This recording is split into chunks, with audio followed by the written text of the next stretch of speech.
So welcome. This is the Beyond the Tech podcast with Cisilion. I'm Natasha Morgan. I do the events and marketing here at Cisilion, and I'm joined by this lovely panel.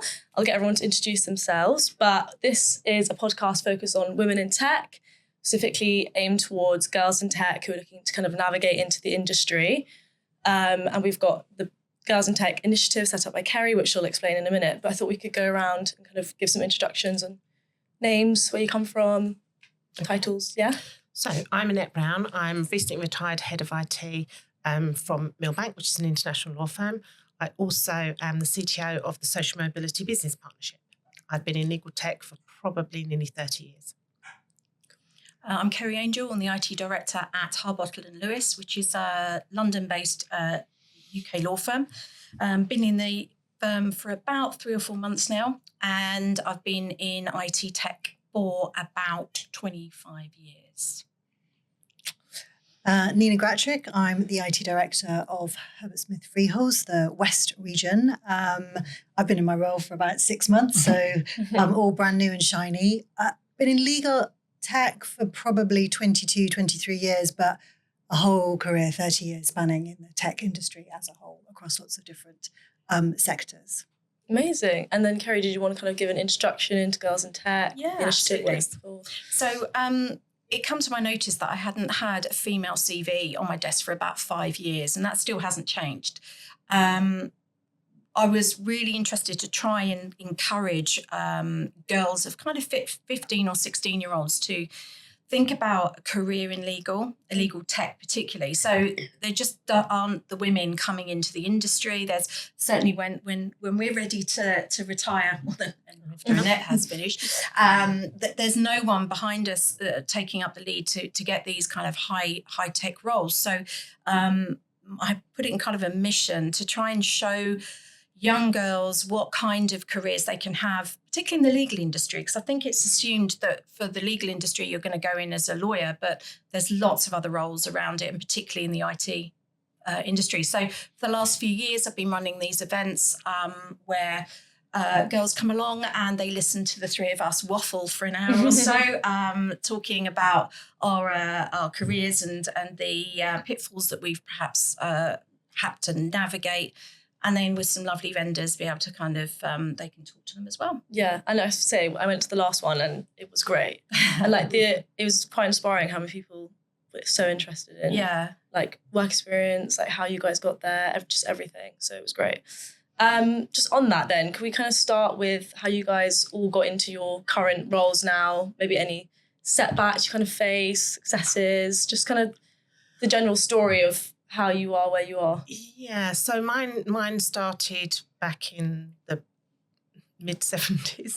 My career's advice was I could be either a secretary or hairdresser. And so I took the secretarial route and went to college and struggled really through my early career because I felt a little bit like I could do more, but there wasn't any more.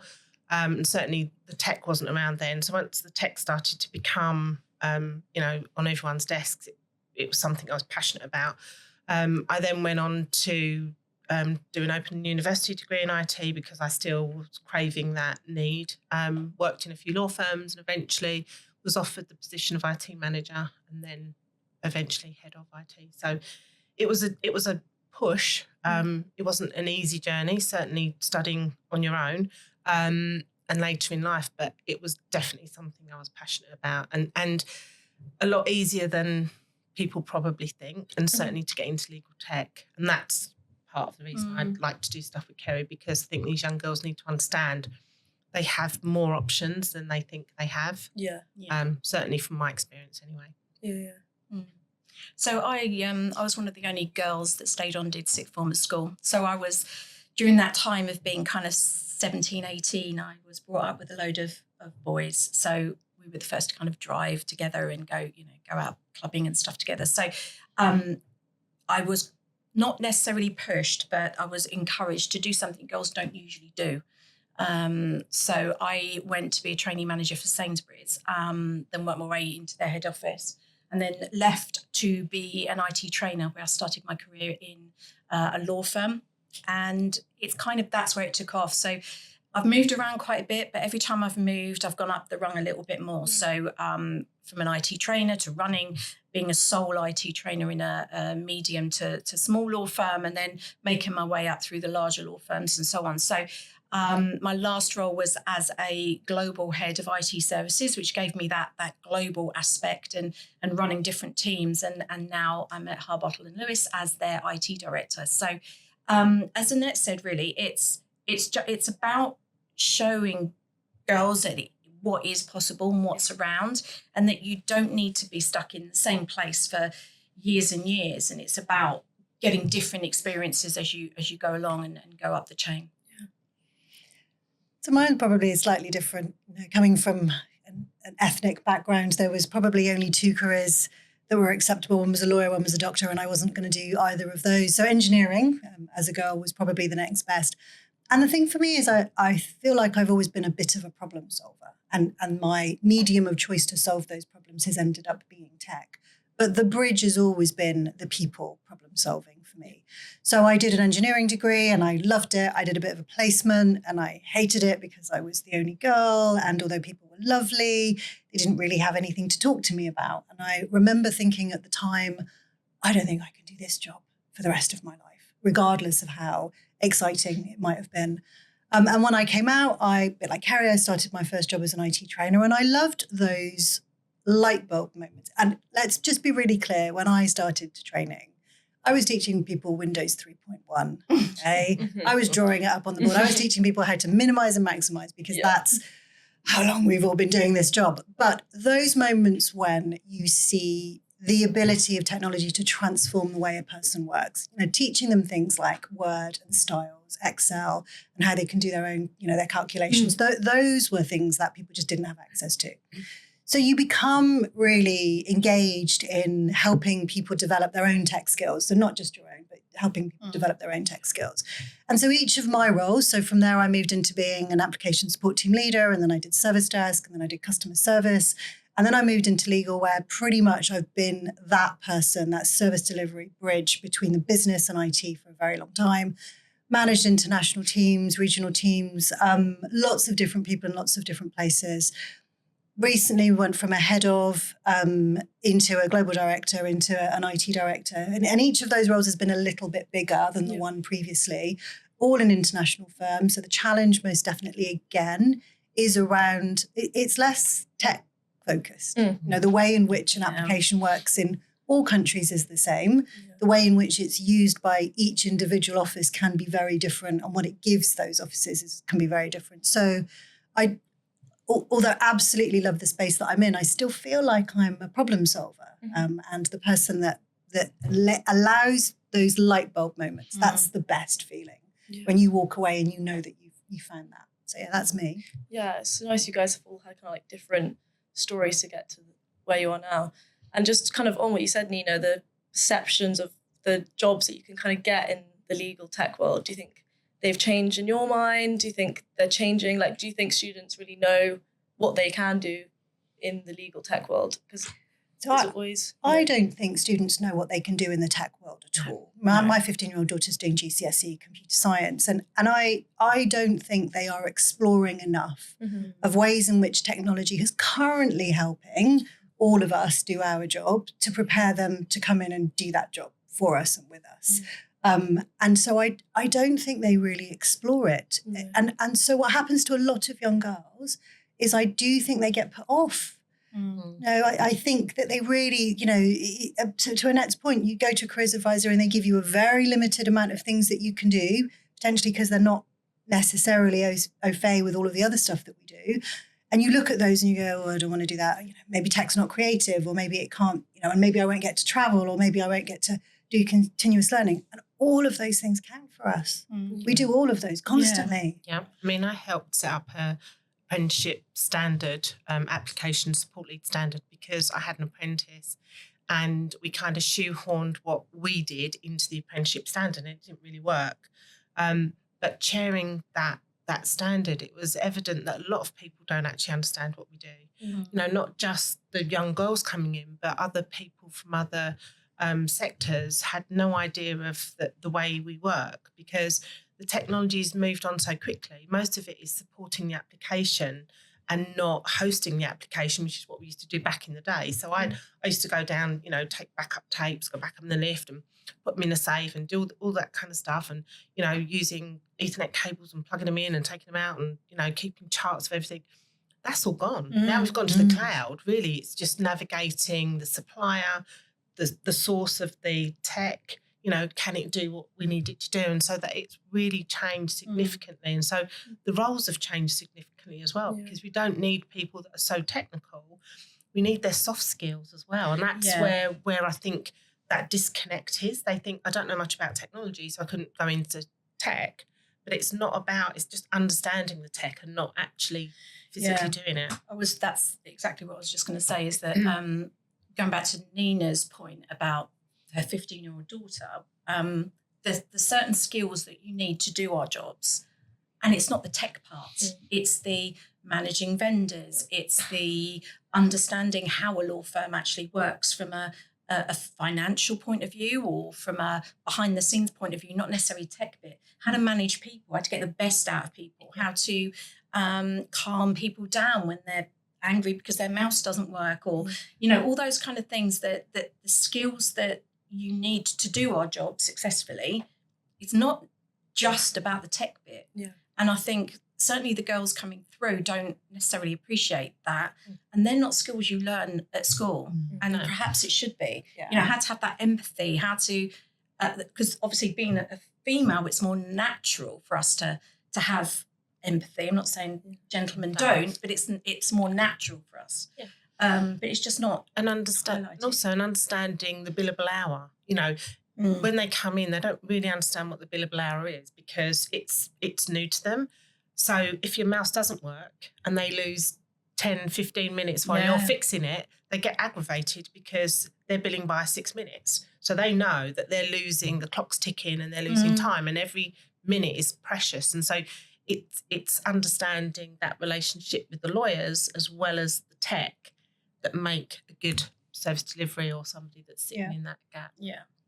So really it's the soft skills that are kind of most important. I think there's a balance. Yeah, again, I think what you have to do is you have to have a deep understanding of what the capability of the tech is. Yeah.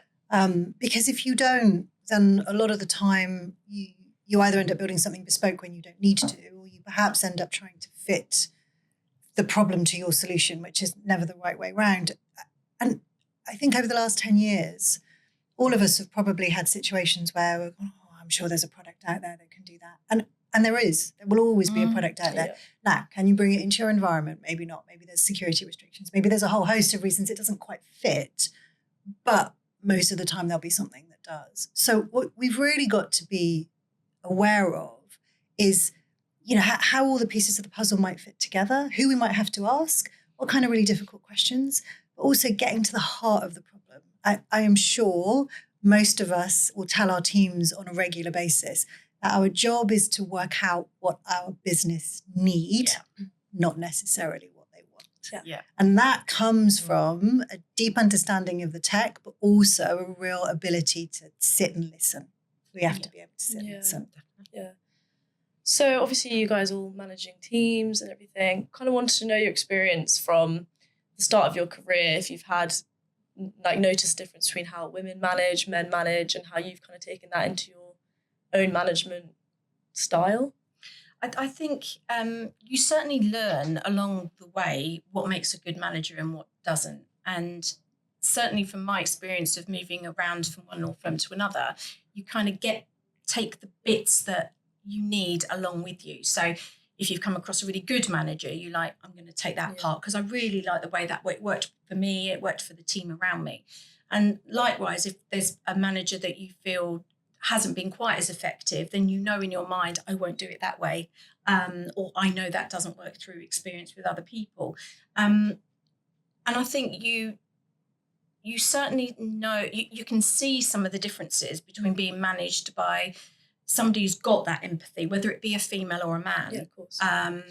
And not having that kind of the skills that I think that bring out the best in people. Everyone's different. Everyone learns different, and you learn that as an IT trainer, don't you? You learn that people learn in different ways. But I think you get the best out of people by changing your management style depending on that personality. And I know there's things that you can do out there, can't you? Like you run those. They're not courses, are they? You know, the tests. Yeah, the kind of tests that you can run that get personalities coming out, and you can see how that blends in together. So I think it's with experience. We sit here, I think, knowing what makes a good manager and what doesn't, shall we say. Yeah, I mean, I've never been managed by a woman, which is very strange. I've only ever been managed by men. Yeah.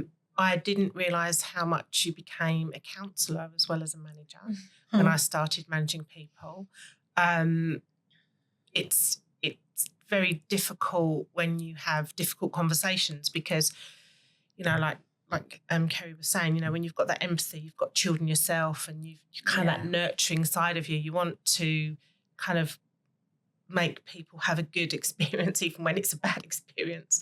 And I think that's something that I've struggled with sometimes to take a firmer stand and understand that I'm a manager. But as I got older and further in my career, I realised that actually I can't make it right for everybody. Yeah. And so managing people is tricky, but once you navigate the landscape, I think it becomes clearer the more you manage. You have to be disconnected, don't you, to some extent. If you've got bad news you have to give someone, you almost I learned to kind of step out of myself, do what's necessary, and then go and have get myself together later. Yeah, I mean, I've had to do a horror, you know, right at the end of my career, something, you know, I didn't want to do, but I had to do it. And so I had to approach it in a very, you know, stand back, deep breath, deliver the message, walk out the room, and then deal with my own emotions after that. But you have to be able to do that. And I think there's a little bit of theatrical around me. I can do it. No, but I think that's quite a good show. I think so. I've always managed international teams, and that's always been a bit of an eye opener for me because culturally different things land in different ways depending on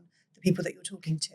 Yeah. But I would say the thing that I've learned the most over my career is that right at the beginning, I felt that as a manager you had to have all the answers, and what I now realise is as a manager you just have to have all the questions. Okay, that's the difference, right? Because by having all the questions, you are giving all of the subject matter experts in your team the opportunity, the responsibility, and in some cases the accountability to help you make those decisions. Mm-hmm. So you realise, I think, as you progress through your career that it takes a village. You're never on your own. And what makes it really work is when people feel that they are part of the process that you go through. So you have to allow yourself to be vulnerable. You have to allow yourself to not know the answer.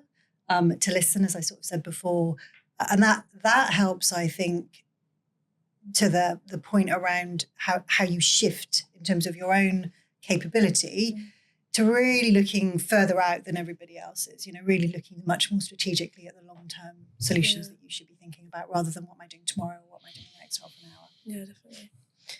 So, because I'm fairly new to the tech world, I've only been working just under a year here now, and I think we spoke about this kind of when we had a bit of a catch up, but the whole thing about girls not wanting to gloat about what they've achieved or not wanting to fail because that's not what they've been taught to do, and the kind of whole imposter syndrome thing.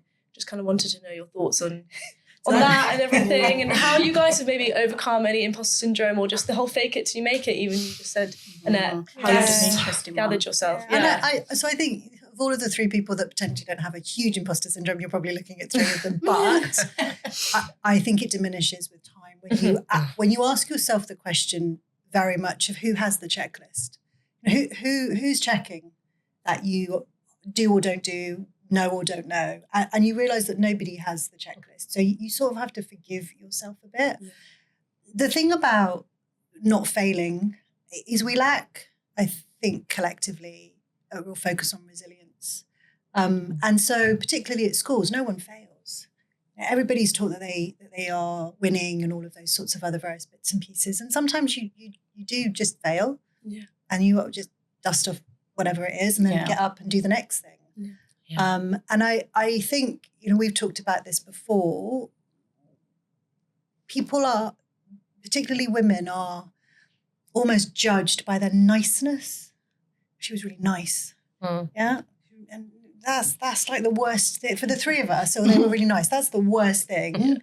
Not because we don't want to be, but knowledgeable, collaborative, positive, supportive, all of those other great words we would much rather prefer than nice, because nice is sort of kind of a bit like beige. Yeah. It doesn't really... Nice doesn't get you anywhere. It doesn't get you anywhere, to be fair. And I think particularly for girls, and it's difficult, again, teenager, 15-year-old, it's difficult because that's prized. You need to be nice. It's girls who need to be nice. Yeah. And I don't think you need not to be, but it isn't the overarching behavioural trait that you need to demonstrate at all times. Yeah. And we don't sing we're not nice enough to ourselves. We're not positive enough to ourselves and going, you're doing a great job today. I showed up. I did some really good things. I went home. I collapsed in a big heap on the sofa with Netflix. I think that's okay. Yeah, I agree. I think it's I'm certainly, from my point of view, I'm lucky. I've got these two to tell me to stop being so stupid if I have a imposter syndrome moment. But I certainly know when I got this role at Harbottle's, there were people that said to me, "Oh, you got that role, did you?" And they were, I have to say, they were men. And there's a little bit of, annoyance, I think, that I was successful with this role. I think the older we get, the less the imposter syndrome stays. It's still there, but I think do you know what? I've worked really hard and I'm here where I am now because I'm on merit. And I think that when people do have that, you think people have got that perception of you, she doesn't deserve to be there. I certainly know I'll go ahead and prove them otherwise. But it's having kind of a protective network where you can have that discussion, go, "Oh, please help me today. I'm feeling quite vulnerable because I'm not sure what I'm doing." And it'll go, sort yourself out and have a little word with yourself. Might use other words.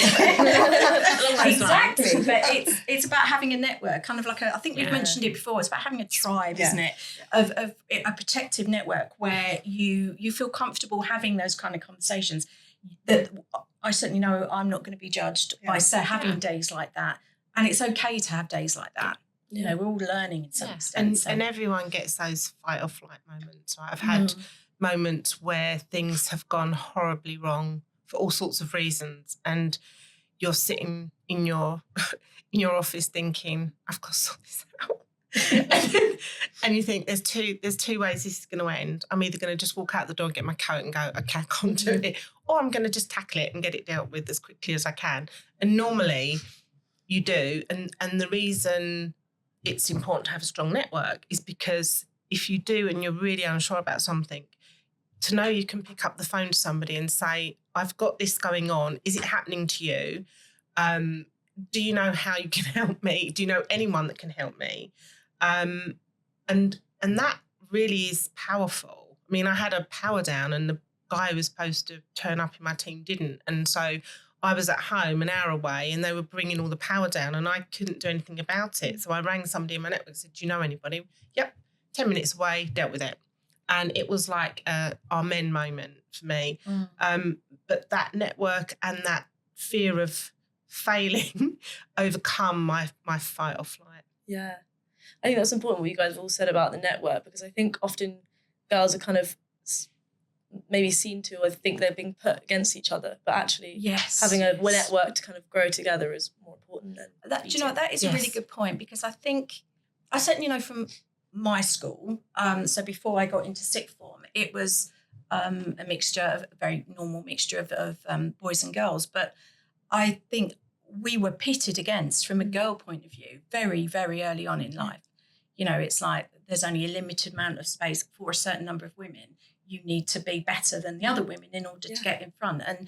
And then when you try and pitch yourself against the men, you're then an extra layer as well. And I think finding, and going back to your tribe, I think finding a tribe that you feel you're not in competition with and don't judge you for that, and don't judge you for anything that you do, is so important. And it's not just about having women in that tribe. I certainly know that I've got a group of male managers that I've met, and from a networking point of view as well, that originally took me under their wing and taught me how to network properly. And they're still there now. I'll get a call going, do you need anything? You're new to this role. I can guide you. Let me help you. And that's not just from women. So. Yeah. And I think to a certain extent, the one thing that I have always found is whenever you ask for help, you always get it.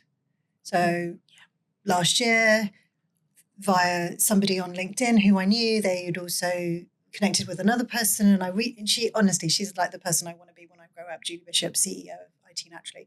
But I reached out to her via LinkedIn thinking, I'd love it if she would be my mentor, but fully expecting her to say, sorry, too busy. She was brilliant. Yes, absolutely. Had a couple of chats, had a couple of sessions, and I seem to be meeting her at lots of different events at the moment. But she was so ready and willing to help, so ready and willing to be part of someone else's development journey that, for me, it is so rewarding to ask and then to know that somebody will open the door for you, but then also to hold the door open. This is what we're doing here, right? We really want to make sure that the door stays open. And if there's one thing that I could say to people, girls out there, anybody listening to this podcast, don't be afraid to ask. The worst that can happen is a person will politely decline. And they might politely decline for so many reasons, but maybe they'll say yes. And maybe just 2 or 3 hours with that person gives you the opportunity to either grow your own network, to see the world in a slightly different way, or to fix one of the problems or the things that's been stopping you. So that building of that network for women particularly can be really difficult because we don't like to network. And I'm using inverted commas here because it feels disingenuous. So I actually think it is just about building up friendships. We're talking a bit before about the people you do business with best are the people that you trust. So building those friendships, but making time. Yeah. Making the time to meet, to go for lunch, to go to coffee, to go to networking events together, to just have a call. Every so often, just have a call, which is just really important in laying the foundations for a proper relationship and a proper conversation, which help by the time you get to the roles that we're in to just know people will have your back. Yeah. And that's really important. Yeah. And it is worrying that when we are at that age where we step away, I don't see any coming up. Okay. And that's the problem. That goes back to what I was saying at the beginning. This is why we're doing this. This initiative. So just kind of jumping forward now, obviously you guys are all mothers. And grandmothers. Okay, amazing. So at Cisilion, we have quite a few mums returning to work. We've just set up a new return to work program, kind of like a 6 months training. They can be reinducted, and a kind of mentor program. Just kind of wanted to know your kind of views. Obviously, there's a perception of mothers or wives not being able to be this successful career women, but also have a home. Can you talk about managing responsibilities at home and also I'll career? kick off because when I started out, I never told people I had children. Same, exactly the same. Because back in the day, so my son was born in 1993. There was no maternity cover. There was nothing. I went back when he was 6 weeks old, and went into. At that point, I was doing training as well, and I worked for Wix and some Ministry of Defence, but never told anybody I had children because I felt the perception of a woman working in certainly legal tech would be frowned upon. And that was my own perception. Nobody actually said that to me or made me feel like that, but it was just my own perception of how I'd be perceived of being able to do the job without letting people down. I now know that was probably the wrong approach, but that's how I felt. I felt like it would make a difference. Now I shout it from the rooftops because I feel like I achieved so much and still had the privilege of being a mother and a wife and now grandmother, and and that brought being my eldest granddaughter's 10, so I was still working at a fairly high level, and I still used to fit in stuff around my grandchildren as well, which means that the society is more acceptable of women now with children. And I think it's a great thing for that to happen.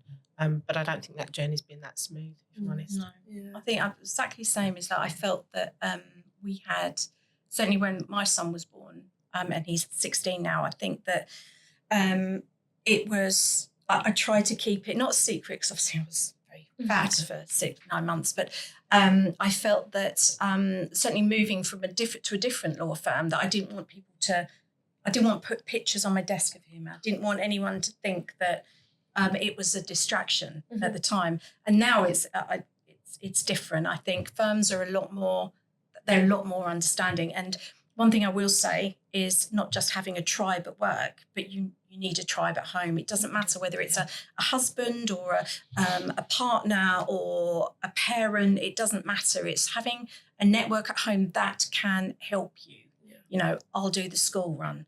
Yeah. I'll cook the dinner. Don't worry, you carry on and do what you need to do thing. And it's having a mutual understanding at home that's how we'll make it work to start off with. Yeah. And I would agree with all of those. I had both a great tribe in work and a great tribe out of work that I would not have been able to manage without. And it's tiny little things. Your train is late, you can't get to the nursery. Can somebody pick up, you know, and you do for people what they do for you. I think most definitely I've been really lucky. My husband and I have always shared the burden.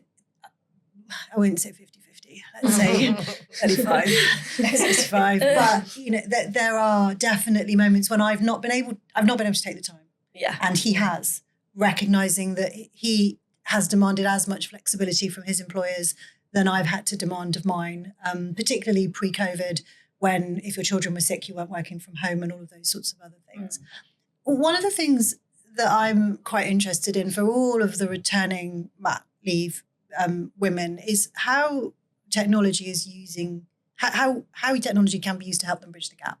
So can you run Copilot FAQs across all the documents that have been created within a certain period so that they can just get up to speed really quickly on all the changes? Can you get technology to help do a comparison of all the policy updates that have happened during their absence so that they know all the difference? Because some of that is quite, you know, so for us, let's imagine that somebody's been away during the annual policy review and you've got, 35 policies that have been updated and we've put Gen AI clauses in all of our policies and all of those sorts of other things. Coming back, reading all of those, working out what you think you might have known before, that takes time. And really what we should be doing is, here are the differences, use the technology that we've got, do some comparisons, build the tables, thinking about how all of those productivity gains for those people who've been away, and it could be mat leave, it could be long-term sick, it could be sabbatical, can be used in order to bring them up to speed really quickly.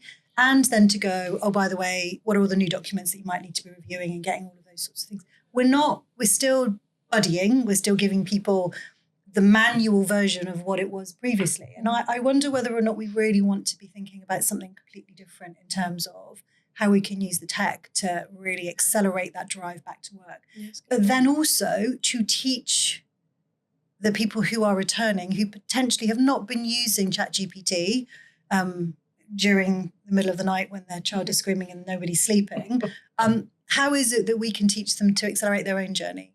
So I was in that meeting about such and such. I don't really understand what that was about. What do I need to be searching for? So more training on prompt engineering. Are they going to get the most of it? Yeah. And then the last bit, just while I remember that, is when you know somebody's coming back to work, to be using all of those tools in order to prepare. So recording your meetings, transcripts, using Copilot summaries, etc., to help facilitate that journey back intentionally. Yeah. So knowing that you've got a returner coming back in the next 2 to 3 weeks and being really intentional about how you are going to reintegrate them into your team. Nothing makes you feel as isolated of knowing that you're exhausted, sleeping, that your brain doesn't feel like it's functioning, but you're in a meeting and you've got to contribute and you can't because you're not where you need to be. Yeah. And that breeds imposter syndrome. Yeah. Because you come back and you think, I don't know what I'm doing. Yeah. Even though 6 months ago I knew, 10 months I knew, now I feel like I don't know and I don't know how I'm going to catch up. Yeah. And I think you have to talk to them and understand where they are in that journey, because some women cope really well and others don't. Yeah. And sleep deprivation is something that you don't know how you cope with it until you suffer it. Yeah. And I cope with it really well. So I'm really lucky. I'm one of the lucky ones. But I know people that really didn't, and it literally gave them brain fog. They couldn't function. And if you're going back to work with the fear of them not understanding how you feel, that's just as important as the tech. You've got to speak to them, and they should be honest about how they're coping, because some don't, and that's all part of the problem as well. We, our return to work programs are very much focused on the tech and everything they need to do, which is absolutely what it should do. But we should also be focusing on their own personal journey of motherhood and how they feel about that. Yeah. So I just went to a Women in Tech kind of festival recently. There was a really interesting chat. One of the kind of speakers there said that she went to a networking event and it was supposed to be a women, business. And one of the ladies there said that she wouldn't hire someone who was possibly could become pregnant or mother, because that's not a risk that she'd be willing to kind of take. Yeah, and think the room was like, obviously she gets stuff thrown at her. Well, it was like a shocked environment at a women in. I just thought that was really interesting that she kind of felt. Yeah, that was something that she considered. Oh, blimey. Just interesting. So, I feel like one of the big questions, obviously, people that are interested in tech is going to be the money side of it. Yeah. I imagine you guys get asked a lot how much money you can earn or what's the most paid job in the tech world you can get. But I feel like sometimes, I mean, this is not just directed at girls, but anyone kind of young starting in tech or any career, they might just go for a job because it's a job. Just want to make sure that people can kind of know their worth and are going for jobs that kind of reflect that. Do you guys have any advice on kind of how to know your worth and like go for it and kind of believe in yourself and get that right? What's the kind of things to look for in a job, money-wise? So I think when you're starting, it's really difficult, but it's important to do some market research. It's important to have a look at the job that you're going for to understand what the market sort of says about it. And you've got to take a little bit of a pinch of salt. For women, I would always recommend you don't go for a job unless you know what the salary is up front. And it's a really difficult one because we all want to be there valued for what we're, we want people to see our value. We want people to know that we can do the job. But sometimes, and all departments do it, it's sort of, can I get the best person for the least amount of money? And I think that's a really difficult conversation to have once you've almost built the job up to being the thing that you want it to be. You compromise more readily if it's something that you want. Whereas if you start the conversation and it's not where you need it to be financially, you can say no. So I would always recommend doing that. But I would also always recommend really looking at what skills do they need now? What could you develop? And what is next? So what's next? And maybe you don't want next, and that's okay if there isn't a next and you don't want it. But if you do, particularly as you're starting your career, what does next look like? And one of the questions is how will you support and develop me? And you're in the interviews. How will you support and develop me to maximise my potential and my ability to contribute to this firm? Because you want to hear about training, mentoring, coaching, development. You want to hear about all of the opportunities. You want to hear about promotion from within. If they don't have those sorts of structures in place, you're probably going to end up doing the same job in the same way for a very long time. Yeah, I agree with that. And also it's okay not, as Nina says, it's okay not to know what the next step is. But if you've got in your mind, and it doesn't matter whether you're male or female, but if you're at the beginning of your career and you've got in your mind that you want to get to applications manager, IT director, whatever, it's having somebody as well at a very early stage that can go, might be your mentor. However, this is the kind of skills you're going to need in order to at least get to this level. So start off as a service desk analyst because you're going to get the skills of working that customer service experience, that dealing with people, getting quite shouty every day, and then work on your skills. Which part of that do you enjoy? Do you enjoy the technical bit of getting into under the bonnet and really working out how something works? Or do you enjoy the personal interaction with people? Do you enjoy the, I'm really sorry about your problem, let me try and help you side of it? And it doesn't necessarily matter which area you fall into, but you know that you need to get experience on doing it. There are occasions when you can't skip a step. If you want to get to IT director, you're going to have to do X, Y, and Z in order to at least get the experience and the knowledge of getting to that level. So I think certainly from when you're beginning your career and perhaps when you don't have an idea on where you want to go in the legal industry or in the tech industry, grabbing hold of someone, metaphorically speaking, obviously, grabbing hold of someone that has, you either aspire to or that will give you an unbiased expression of what's going to what you need to do in order to get on further up. And I think that, talking about salaries, you don't get paid a good salary to do a bad job. You don't get paid a good salary to be a mediocre manager. That's definite. And going back to the fight or flight moments is that I travelled back from Munich with a pilot one day, and he sat next to me and I was chewing his ears off, young guy, poor thing.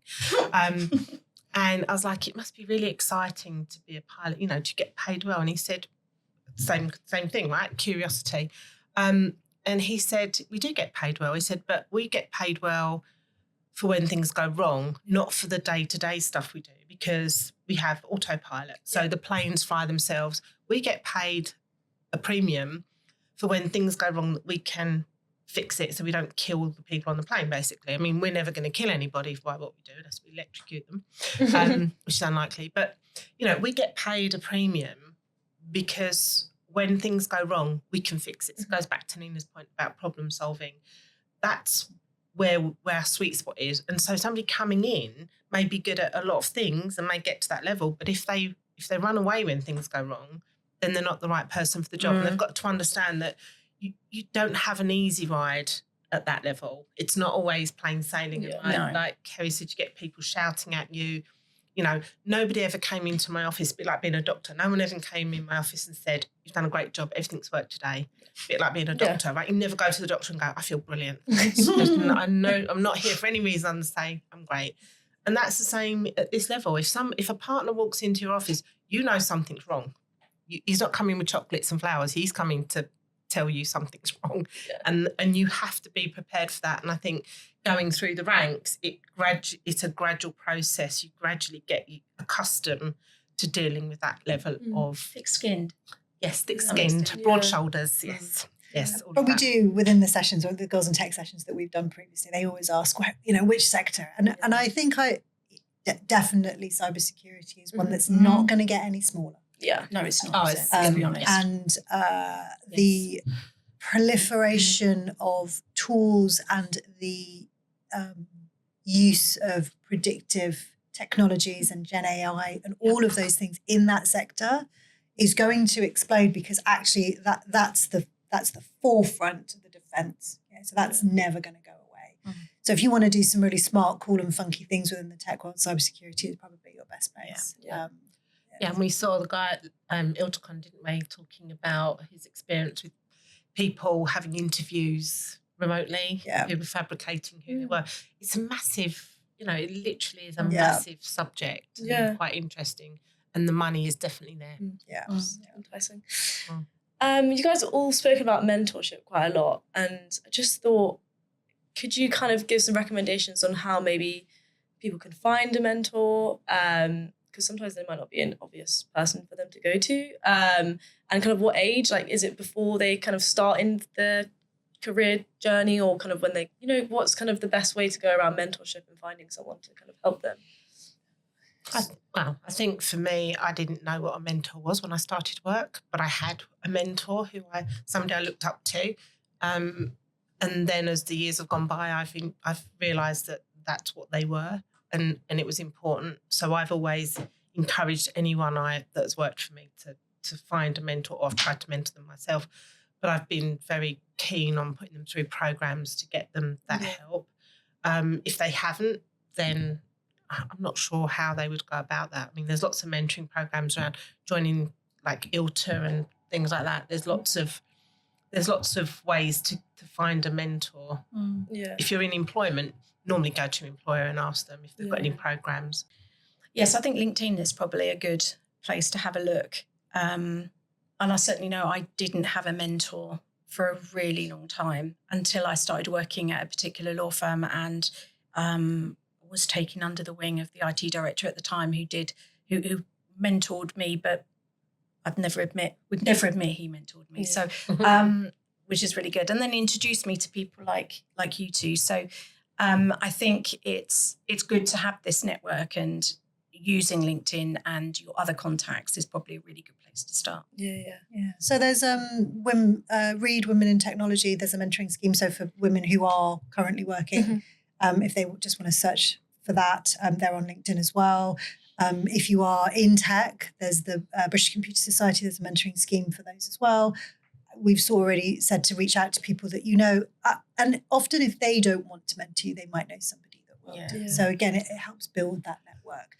Interestingly, I've had a conversation with a number of women who work with me. They feel that they wouldn't make good mentors.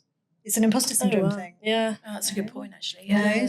And so sometimes you have to recognise that the person who you're asking might be as equally not fearful, but you know, reticent because they don't want to give you bad advice.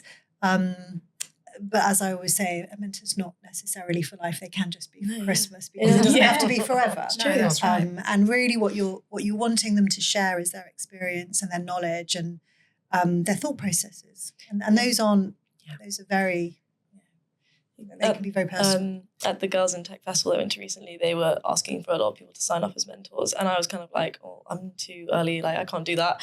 And they were like, you're never too early to be a mentor. There's always somebody you can mentor. And I was like, that's really an interesting perspective that I'd not thought of because I always feel like I'm the one that needs the mentoring. But there will be it's just a network, isn't it, really? But there will be unique experiences that only you have had. And perhaps the people that you talk to only want you for a really small part of what it is that you know, but your journey will be useful to somebody else. And you're never too young. So you're never too young to ask for a mentor and you're never too young to be a mentor. Yeah. I don't think. That's great. Okay, lots of amazing information there. I think it'll be good to end on kind of one piece of advice that you would give, your overarching piece of advice for a girl entering into the legal tech world. Start with Annette. Wow. Think of. Don't be afraid to join the journey. Just do it.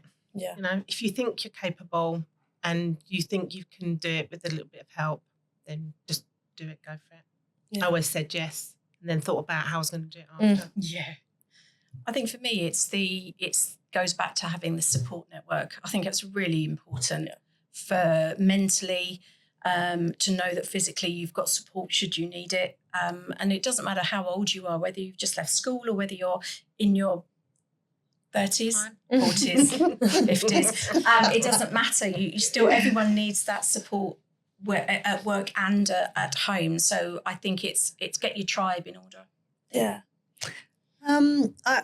I would say own your journey.